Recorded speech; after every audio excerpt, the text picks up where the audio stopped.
Hello everyone, good morning. मैं Praveen Sharma, welcome back to my channel. आज हमारा टॉपिक है भाषा शिक्षण में साहित्य की भूमिका, role of literary in language teaching. तो इसके विषय में चर्चा करने से पहले मैं बताना चाहूँगी कि अगर आपने इस चैनल को सब्सक्राइब नहीं किया है तो अवश्य कर लें, जिससे कि आपको जो वीडियो अपडेट होती रहेंगी वो मिलती रहेंगी।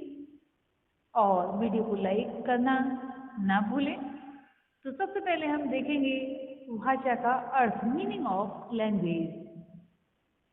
जैसा कि हम जानते हैं कि ये पेरी ने भी लिखा है, भाषा की कहानी सभ्यता की कहानी है। तो इसी के साथ हम देखते हैं भाषा की परिभाषाएं। स्वीट महोदय के अनुसार भाषा मानव मस्तिष्क और हृदय की खेरी बनती हुई ध्वनि रूप में या लिपि रूप में विचारों और भावों की अभिव्यक्ति है। नेक्स्ट डेफिनेशन हम देखेंगे, पतंजलि मुनि के अनुसार भाषा वह व्यापार है जिससे हम वर्णनात्मक या व्यक्त शब्दों द्वारा अपने विचारों को प्रकट करते हैं। विश्वकोश ब्रिटेनिका के अनुसार भाषा उच्चारण अवयवों से उच्चारित ध्वनि प्रतीकों की वह व्यवस्था है जिसके द्वारा एक समाज के लोग आपस में भावों और विचारों का आदान प्रदान करते हैं।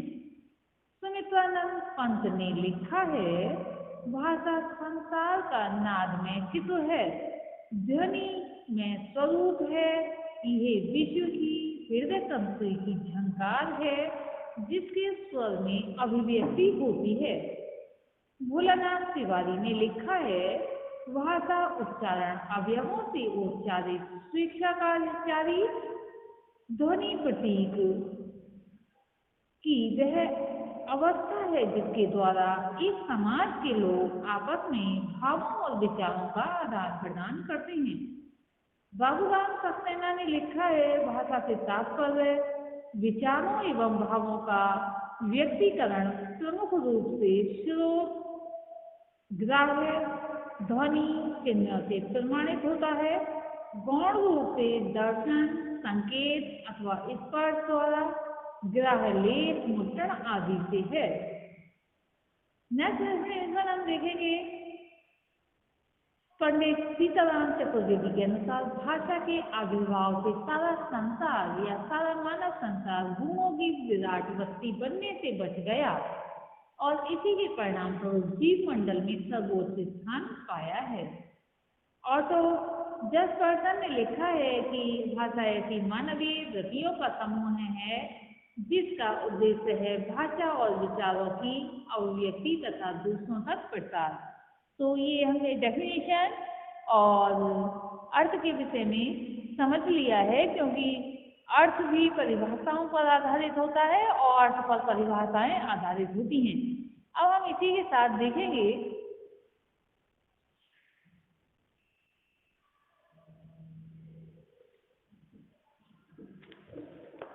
साहित्य और भाषा।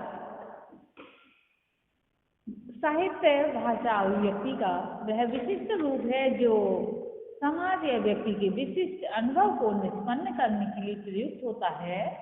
मस्तिष्क की दृष्टि से भाषा साहित्य पर अवलंबित नहीं होती, किंतु साहित्य का भाषा पर यानी कि अवलंबित होना पड़ता है, रहना पड़ता है। एक विशिष्ट साहित्यिक कृति एक विशिष्ट भाषिक सांस्कृतिक समाज की सामूहिक संपदा है और साथ ही उसकी अभिव्यक्ति भी है।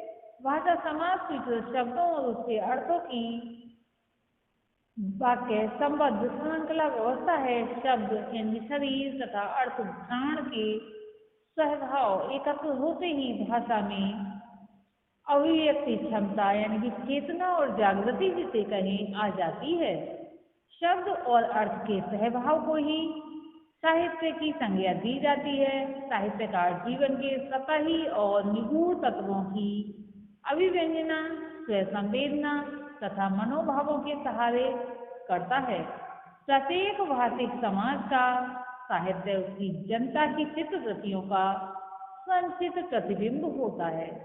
अतः भाषा अध्येता को उस भाषा के समाज के लोगों के सोचने विचारने, रहन सहन, समृद्धि, हीनावस्था, उत्थान पतन आदि को जानने के लिए उसकी भाषिक संस्कृति तथा साहित्य का अध्ययन करना उपादेयता की दृष्टि से आवश्यक है। विभिन्न भाषिक जन समुदाय दैनिक जीवन व्यवहार में किस प्रकार भिन्नता रखते हैं, इन उदाहरणों में उसकी झलक देखने को मिल जाती है। जैसे कि हिंदी क्षेत्र में शब्द कुछ बोले जाते हैं, बघाड़ना, चटनी, कच्चा खाना, पक्का खाना, चूड़ी, मिठुआ आदि। तो ये सब क्या है कि कुछ ऐसे शब्द हैं जिसका अर्थ अलग होता है। हिंदी क्षेत्र में बोलेंगे बघाड़ना, जिसे हींग जीरा घी तेल से गर्म करके दाल और सब्जी को फ्राई किया जाता है और या फिर उसमें डाला जाता है। मलयालम क्षेत्र में राई घी तेल से गर्म करके दाल साग में डाला जाता है। चटनी हिंदी क्षेत्र में ये शब्द प्रयोग किया जाता है, जैसे कि हमने सुना देखा ही है, घरों में होता ही है, धनिया पुदीना, आम, अनानास, अनारदाना आदि पीस कर बनाई हुई एक चटनी विशेष होती है। नारियल की भी बनती है। आजकल तो नए नए तरीके से नई नई मेवाओं से भी बनाई जाती है। मलयालम क्षेत्र में नारियल की गरी और आदि पीस कर बनाई हुई। तो यहाँ पर देखा ही है कि असम में नारियल ज़्यादा खाया जाता है, वहाँ पर उस प्रकार की होती है, हमारे यहाँ कुछ और प्रकार की होती है। और मीठे क्षेत्र में अदरक, मिर्च, प्याज, लहसुन आदि को पीस कर बनाई जाती है। और कच्चा खाना हिंदी क्षेत्र में, जो कि हम देखते ही हैं कि जो रोटी होती है रेड बोलते हैं, दाल भात साग आदि होते हैं। अन्य क्षेत्र में अप्राप्त है ऐसा खाना। और पक्का खाना हिंदी क्षेत्र में पूड़ियाँ, कचौड़ियाँ, मिठाइयाँ आदि सब्जियाँ आदि होती हैं। और अन्य क्षेत्र में ये शब्द अप्राप्त होता है, यानी कि नहीं मिलता है। और जैसे कि चूड़ी, मिठुआ आदि बोला जाता है, यहाँ पर एक तरह से वैवाहिक जीवन में सुहाग का प्रतीक होता है और अन्य क्षेत्रों में ये अप्राप्त होता है। वेस्टर्न कल्चर में भी हम देखते हैं कि ऐसा कोई रूल नहीं है कि इस प्रकार का जो कि भारतीय संस्कृति में मेकअप स्त्रियाँ करती हैं वैसा वहाँ पर करें, ऐसा कुछ भी नहीं है। भारतीय संस्कृति हमारी अलग ही संस्कृति है। इसी के साथ हम देखेंगे कि वहाँ का साहित्य क्या है। व्युत्पत्ति के आधार पर साहित्य शब्द का अर्थ है सहित होने का भाव। इसमें विद्वानों ने साहित्य शब्द के दो अर्थ माने हैं, हितेन सह सहित। सह अर्थात होना।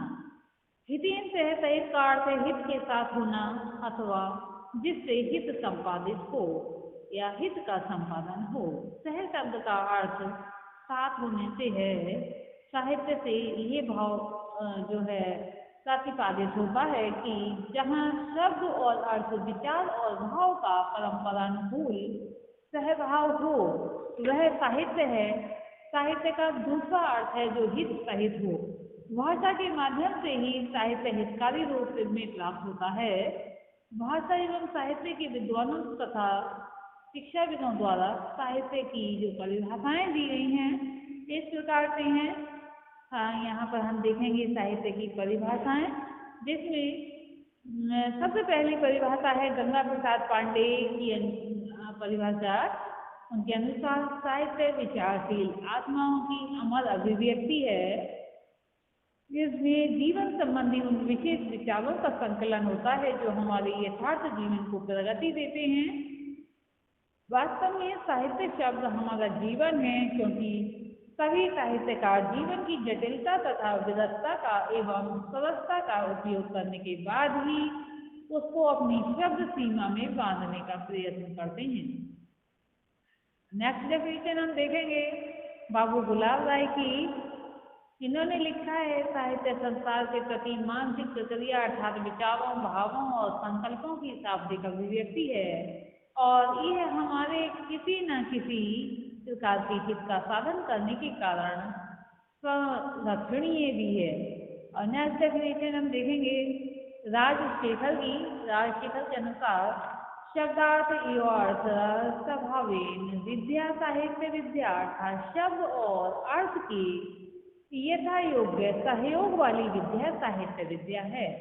कवि रविंद्र के शब्दों में साहित्य शब्द से साहित्य में मिलने का एक भाव देखा जाता है कि ये केवल भाव भाव का, भाषा भाषा का, ग्रंथ ग्रंथ का ही मिलन नहीं है, अतीतो मनुष्य मनुष्य का, अतीत वर्तमान का, दूर के साथ निकट का अत्यंत अंगरंग मिलन भी है, जो साहित्य के अतिरिक्त अन्य द्वारा संभव नहीं है।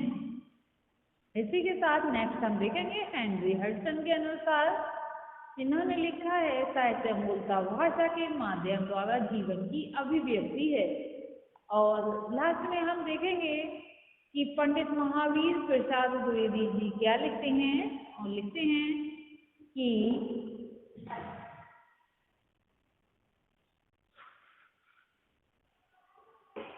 ज्ञान राशि के संचित कोष का नाम ही साहित्य है, अर्थात जिसमें ज्ञान है, ज्ञान राशि है, वही जो है साहित्य है।